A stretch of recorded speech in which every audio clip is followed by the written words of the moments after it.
قبل اي حاجه وقبل الدخول في اي تفاصيل لازم اقول لكم كل سنه وانتم طيبين بمناسبه حلول شهر رمضان الكريم. ينعاد علينا كلنا يا رب الايام بخير وسعاده وشهر جميل على كل الناس. فبس كده يا معلم، تعالى سلي صيامك بحاجه حلوه كده ايه قبل الفطار، وتعالى اقول لك نشوف هنقول ايه. كرة القدم بين الماضي والحاضر حصل فيها حاجات كتيرة قوي وتغيرات كتيرة قوي على جميع المستويات. قيس عندك بقى قوانين، خطط، افكار مدربين، واساليب لعب، وغيرها كتير قوي من الحاجات.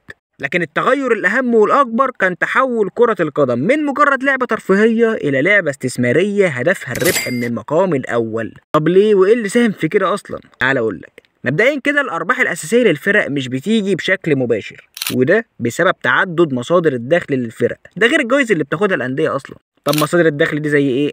لا ما تعدش، تعال اقول لك. عندك حقوق البث التلفزيوني للماتشات، وبيع قمصان النادي، وعوائد الاعلانات، وعقود الرعايه اللي بتكون بالملايين وساعات بتوصل للمليارات، بيع تذاكر الماتشات. وكل ده في الاخر بيؤدي لحاجه واحده، هي زياده اجور اللعيبه ودفع ارقام ساعات بيكون مبالغ فيها.